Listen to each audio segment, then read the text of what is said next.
Oke, baik, Bapak Ibu. Materi yang selanjutnya, ini kita akan eh, bicara tentang public speaking ya. Jadi melatih kemampuan berbicara untuk murid kita. Ini kita dibantu dengan aplikasi yang namanya Speaker Progress. Semua yang saya sampaikan, ini semua ada di Microsoft 365, Bapak Ibu ya. Di dalam penugasan yang sama. Jadi nanti Bapak Ibu tinggal pilih nih,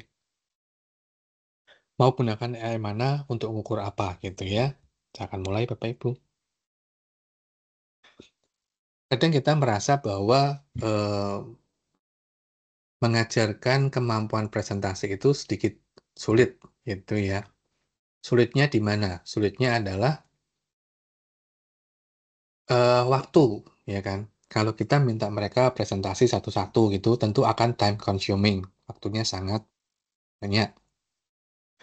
Tapi kalau kita nggak minta mereka untuk presentasi, mereka nggak tahu rasanya presentasi seperti apa. Karena kita kan perlu ya Bapak Ibu ya, menyediakan slot waktu untuk mereka bisa presentasi. Nah, lalu bagaimana aplikasi ini Bapak Ibu membantu menjembatani hal demikian ya.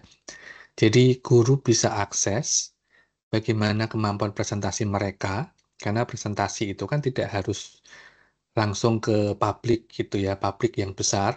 Tapi hari-hari ini memang kebanyakan orang presentasi itu di laptopnya masing-masing ya. Termasuk bahkan kalau sekarang HRD itu mulai interview karyawan itu tidak lagi perlu datang ke kantor ya, tapi mereka first akan presentasi atau tanya jawab melalui daring ya, di Microsoft Teams begitu. Nah, ini yang perlu kita bangun gitu ya Bapak Ibu ya, bahwa kemampuan berbicara itu adalah kemampuan yang penting ya. Ini kemampuan masa depan yang perlu murid kita punyai gitu ya, namanya soft skill yang mereka perlu punyai. Nah, aplikasi ini ada, itu membantu muridnya kita, Bapak Ibu, untuk bisa berpikir kritis ya. Berpikir kritis dan juga menyampaikan hasil pikiran mereka itu secara runtut, secara jelas. Itu penting Bapak Ibu ya. Di masa depan, di dunia kerja saat ini, semua orang akan menuntut ide gitu ya, atau usulan, masukan gitu. Kita punya ide bagus, kita punya hal yang menarik gitu, tapi kalau kita tidak bisa menjelaskan idenya kita, itu tentu juga akan useless, tidak berguna. Dan ini susah bagi beberapa orang. Makanya kita perlu bangun itu sejak dini, Bapak Ibu ya, supaya mereka juga siap di kehidupan di masa depan gitu ya. Oke, ini katanya orang sih. Aplikasi ini akan menyiapkan muridnya Bapak Ibu untuk dalam dunia kerja nanti ya. Dunia kerja percayalah itu dunia yang serem Bapak Ibu ya. Seperti Bapak Ibu saat ini dalam dunia kerja itu kan Bapak Ibu juga hari-hari ini dituntut untuk bisa menjelaskan presentasi, paparan gitu ya. Apalagi kalau Bapak Ibu sangat aktif di berbagai macam kegiatan gitu ya. Kalau Bapak Ibu eh, makin naik tinggi, pasti Bapak Ibu akan makin banyak berbicara di depan publik ya. Kita mulai aja mungkin dari pendidikan guru penggerak gitu kan. Untuk interviewnya saja kita harus menyampaikan ide-ide kita gitu. Nah, kira-kira gambaran seperti itu sebagai guru. Ini sebagai guru ya. Dalam dunia kerja mereka juga harus mendevelop confidence gitu ya. Atau menyiapkan mereka menjadi komunikator yang handal dengan jelas gitu. Ini adalah soft skill di era AI seperti ini, di mana kemampuan ini sangat penting sekali sehingga mereka siap untuk menapak masa depan ketika mereka harus berjuang mencari kehidupan gitu ya untuk diri mereka sendiri atau keluarganya mereka nanti kelak gitu ya. Ada 3 hal Bapak Ibu, ada namanya confidence, presentation, and review progress gitu ya. Confidence itu percaya diri. Jam terbang itu mempengaruhi seseorang atau jam terbang itu mempengaruhi kemampuan berbicara seseorang ya Bapak Ibu ya. Ini yang perlu kita build. Kalau di kelas kita hanya berikan 1 kali kesempatan mereka paparan, itu berarti kan sangat terbatas waktunya. Maka kita bisa gunakan aplikasi ini ya. Mari kita coba yuk. Ini di mana posisinya? Di future ready skills ya. Future ready artinya mereka bersiap untuk masa depan atau masuk dalam dunia kerja kelak gitu, Bapak Ibu. Oke. Nah, speaker quotes itu ada di Microsoft PowerPoint, ya salah satunya ya. Bapak Ibu mungkin secara nggak sengaja pernah baca ada speaker quotes di PowerPoint gitu ya, Pak. Mungkin belum pernah coba atau ada Bapak Ibu yang sudah pernah coba, silahkan dicoba ya. Dibuka PowerPoint-nya, lalu cari rehearse with quotes ya. Materi yang sudah Bapak Ibu siapkan, coba dipaparkan. Nanti si Microsoft PowerPoint ini akan mengidentify gitu ya, termasuk eye contact dan lain-lain ya. Ada hal-hal yang diperlukan. Speaker coach ini juga ada di Teams meeting ya. Jadi ketika kita rapat daring itu, kita bisa latihan dulu Bapak Ibu ya. Apalagi kalau ini adalah paparan penting ya, yang bernilai miliaran gitu misal. Itu kan kalau kita salah salah paparan aja itu bisa batal ya Bapak Ibu. Makanya ini perlu kita bangun dari awal. Gitu. Ini ada di Microsoft Teams. Mari kita lihat. Nah, ini gurunya masih sama ya, Miss Peterson melatih siswanya gitu untuk mereka mulai bisa ngomong gitu. Yang namanya speaker progress. Saya percepat. Nah, gini Bapak Ibu flow-nya, alurnya, algoritmanya Bapak Ibu. Guru membuat siswa ngomong, ya kan? Guru membuat penugasan di Microsoft Teams, siswanya ngomong, speaking gitu ya. Lalu gurunya mereview, melihat, dan dikembalikan ke siswa. Dan gurunya itu bisa tracking kemampuan berbicara mereka dari waktu ke waktu. Sesederhana itu ya. Ini contoh dari ketika membuat assignment. Seperti ini Bapak Ibu.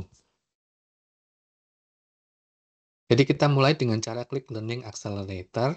Bapak Ibu klik Speaker Progress. Ya, seperti ini. Terus kemudian kita mulai custom beberapa hal gitu ya, seperti judul presentasinya gitu. Lalu berapa kali dia harus mencoba gitu. Kita bisa kasih unlimited atau berapa kali gitu ya. Time limitnya juga kita bisa atur, minimal dia 3 menit gitu. Harus pakai video dan lain-lain. Nah, ini ada beberapa hal yang coba diakses oleh reading progress. Reading progress. Diakses oleh speaker progress ini ya, Bapak Ibu. Lalu kita berikan instruksi yang jelas terkait ini. Nah, hasilnya gimana? Lalu sebagai siswa, mereka akan practicing. Seperti ini Bapak Ibu.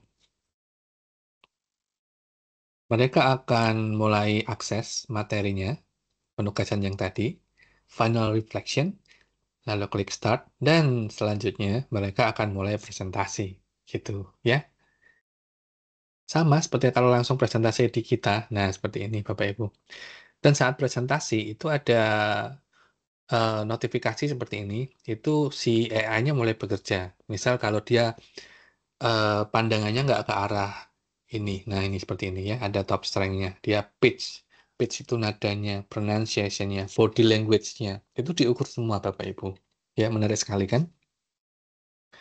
Kalau dia merasa sudah yakin ini akan gunakan ini, maka dia tinggal klik upload dan klik turn in, submit ke gurunya. Seperti ini. Nah, itu di sisi siswa sudah selesai. Lalu dia sebagai siswa akan menerima masukan ya.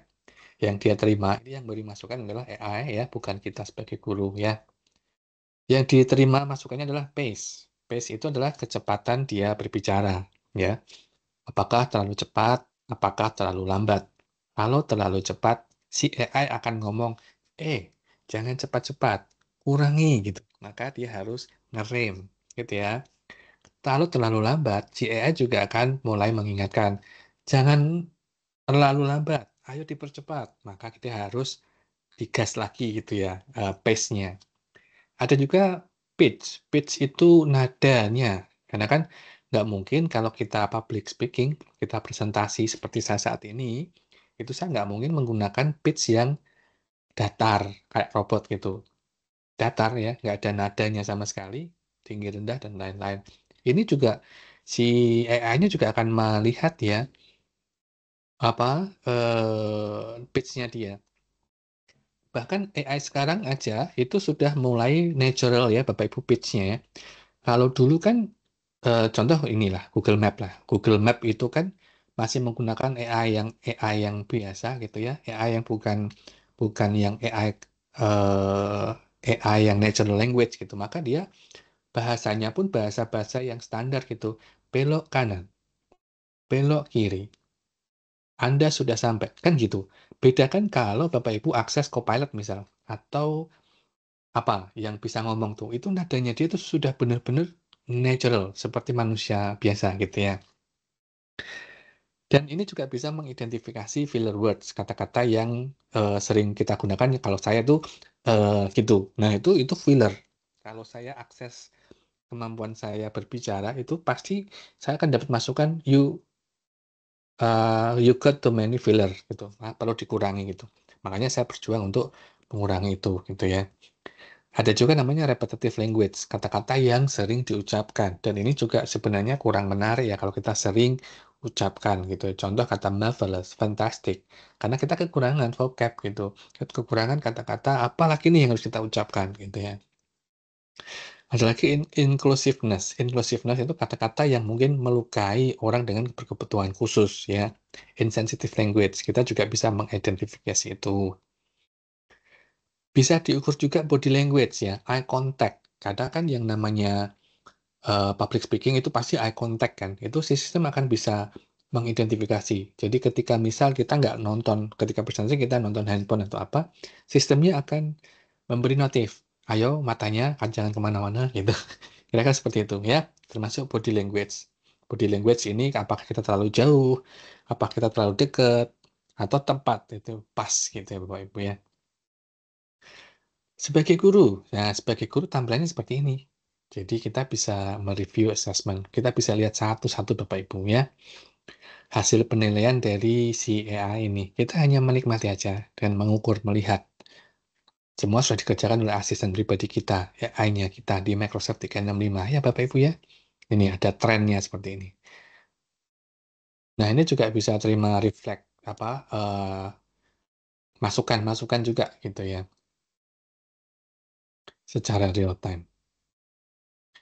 Menariknya, Bapak Ibu, ini bisa diintegrasikan ke LMS-nya Bapak Ibu. Ini sini ya, kalau Bapak Ibu menggunakan Moodle, Canvas, dan lain-lain, ini bisa diintegrasikan langsung ke LMS-nya Bapak Ibu. Seperti ini contohnya ya. Nah, seperti ini. Ini bisa Bapak Ibu.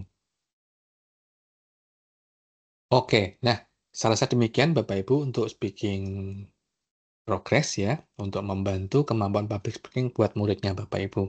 Saya yakin ini akan berguna buat Bapak Ibu, sehingga Bapak Ibu punya waktu cukup untuk memberi kesempatan siswa mulai berbicara, begitu ya. Terima kasih. Selamat mencoba Bapak Ibu.